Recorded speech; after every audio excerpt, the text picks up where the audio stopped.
Right then, lads and lasses, how we're doing, and a very big welcome back to the channel. It's Champions League night and I can't wait. Away at the Signal Iduna Park, Newcastle United take on Borussia Dortmund, and what I would say is a make or break game in terms of the Champions League group stage. Now, of course, on paper we thought that Borussia Dortmund was going to be the easiest team. Let's just say this, it's St James's Park.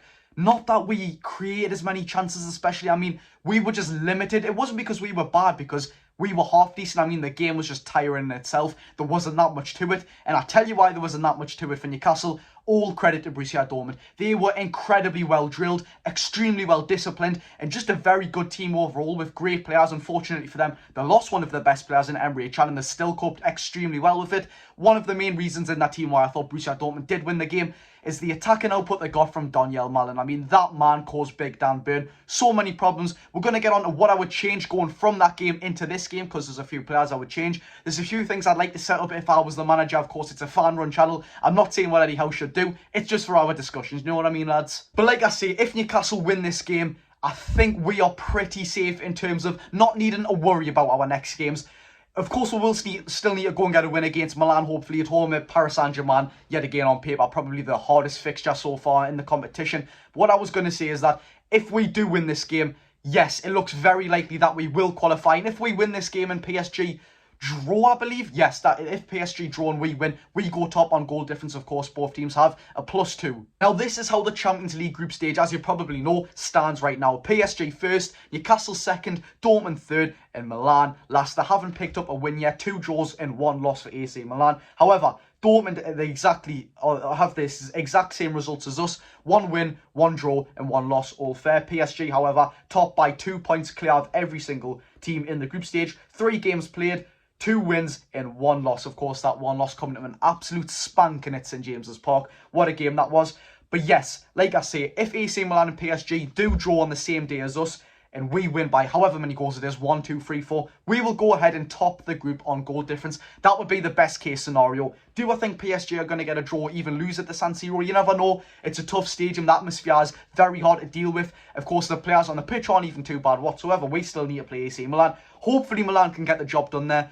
But what I was thinking, it's a bit weird. Like, what would we rather? Would we rather PSG win the game and give Milan absolutely no chance of coming back in? And that's kind of PSG skyrocketed out with the group stage, isn't it? So would we rather PSG win and go, let's check how many points that would be. That would put PSG on 9 points, keep Milan on 2, Dortmund on 4, Newcastle on 4 if the game just didn't get played, you know what I mean? So if PSG won, that's them on 9 points. You could say pretty clear out of the group stage, so that's them qualified. Let's rule that out. Newcastle, Dortmund and Milan to battle it out. Now, I believe if Milan do lose this game, they are done. They are out of the Champions League stage. Of course, it's not mathematically proven, but in my opinion, they are out of the group. That leaves it in Newcastle and Dortmund. Now, Dortmund still have to play Paris Saint-Germain and, of course, Milan as well. Newcastle have to play away at the Parc des Princes, and we'll have to play Milan at home, which, from a fan perspective, could be an absolutely magical night. Imagine we qualify to the knockouts against AC Milan, and it was on the final day of the Champions League group stage. That would be immense. I would love that. But then again, if Milan did beat PSG, Milan would go at 5 points, PSG stay on 6, and it goes back to every man for himself, proper scrap survival group. Honestly, this group is absolutely mental. I don't think there's ever been such a group of death like this. Like, all 4 teams are absolutely world-class teams, seriously. Some of the best in the division, of course, AC Milan. There's a fair few good teams in that league. I love the Serie A. I'm such a big fan of Serie A. I spent my time in Italy. Salernitana as well. Salerno was where I stayed. I would have loved to go to a Salernitana game. Napoli, I like. AC Milan, I absolutely adore. Now, of course, in the Bundesliga, Borussia Dortmund, what we looked ahead of before the last preview was that they went on an absolutely fantastic unbeaten run. They have done just that. The last team they lost to before yesterday's 4-0 spanking they got beat 4-0 at Signal Iduna Park.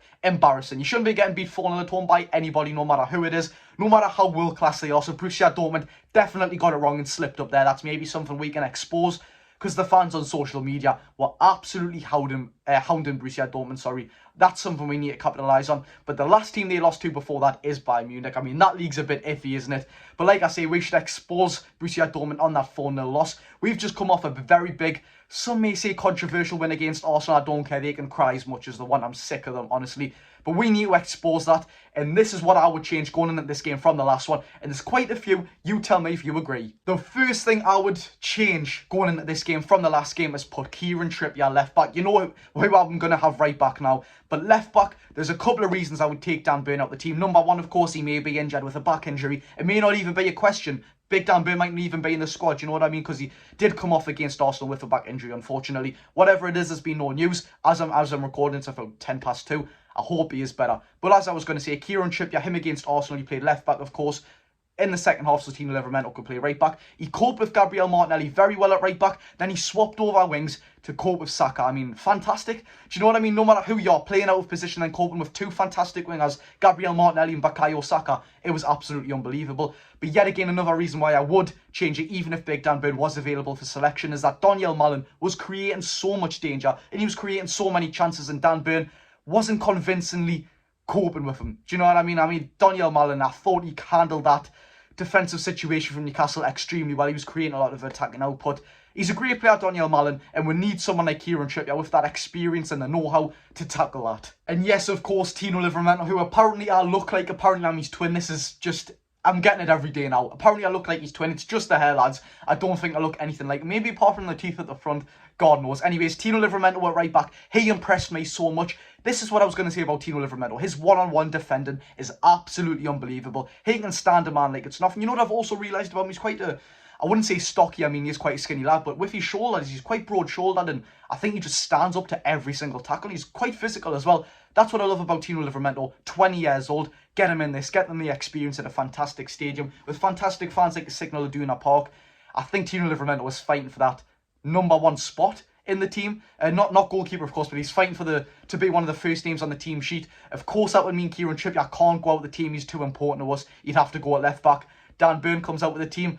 Do you know what? It's fantastic for competition. That's what it's fantastic for. Competition. Create not rivalry, friendly rivalry, so more players up the game, as we've seen with Alexander Isak and Callum Wilson. Now, there's one thing I need from this game from one of our players, and it's Mr. Anthony Gordon. Every time I say Anthony Gordon or Gordon, I always say Mr. Anthony Gordon. I don't know why, but we really need him to be on his point, because let's be real, against Arsenal, of course he got his goal. Was his individual performance the best? No. Against Manchester United, he made the run for his goal. Was his individual performance the best? No. He was out of position. You can't really hack that. Wolves, was it the best? No. But I'm going to tell you why, because there's been a bit of speculation on that, but the reason I'm going to say why is, look, he's played 5 games in 16 days. His intensity, which will also, it's probably the main part of Anthony Gordon's game. He's so determined to run for every ball. He's so determined to play every single game. He's played 5 games in the last 16 days. Unbelievable. We were used to be limited to what? 2 games every 2 weeks, or even if that would get an international break all the time. But like I say, he's just going to be fatigued, lads. He isn't going to be intense as he always is, which we can't blame him. It's a human body. The lactic acid will be building up in his legs. He needs to stretch it out. He's flying here, he's flying there. We can't blame him. But this is what I was going to get on. We do need this from Anthony Gordon. We need him to be this energetic winger, because Borussia Dortmund are just so hard to bring down. They're so hard to crack. We need an exciting, energetic player like Anthony Gordon to run at them and create something for the team. Hopefully chip one into the box and Callum Wilson headers it away. That's what we need from Mr. Anthony Gordon. And then lastly, some people have been saying to me, and as always on my Instagram story, I put up a poll to let you kind of create a team, and then of course I make an Instagram post on what you want your team to be for today. It's genuinely, and as I speak, it is bang on 50-50 with Joe Willock and Sean Longstaff to play right centre of midfield. In my opinion, do you know what I would do? Seriously, I would play Sean Longstaff. He's the glue in the midfield. He'll get the sentinel of the game fantastically. And then Joe Willock, bring him on. He's just energetic yet again. He's a new set of fresh legs. He's fantastic going forward. His attacking productivity is great. His attacking output, his finishing isn't too bad either. That's why I would bring Joe Willock on him. Maybe not the second half completely, but I'd bring him on with what?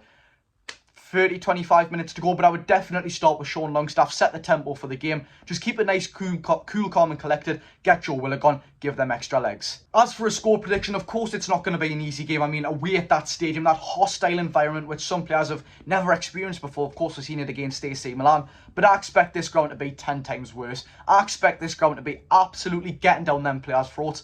And what I really like about the away, not the away fans, the foreign fans who come to St James's Park, or just at home in general, all the European teams, it genuinely puts the players off when they're whistling and, for the full game. It gets to the head, I know it does.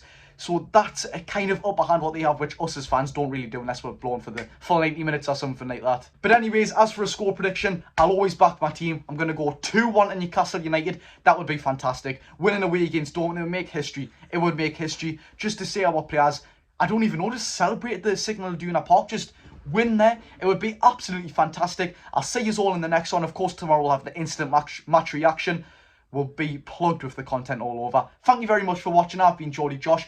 If you do disagree, agree with anything I say, let me know in the comments, or if there's any feedback for the video, let me know, because I take everything into account. I'm trying to put out the best content I have. Of course, as I've said, I'm moving house. I'm trying to get everything sorted. In that new house, I'm trying to buy a new microphone, so the audio's great. I'm looking at new cameras, which are like 700 quid plus. So we're saving up, and of course I've got the football content awards to go to. I'm going to Amsterdam very soon. We've got away games to go to. Money's a problem. That's all I'm saying. But thank you very much for watching. I've been Geordie Josh. Go and enjoy your day. Smash that like button if you haven't already. Hit that subscribe button. Like I said, go and enjoy your day, you legends.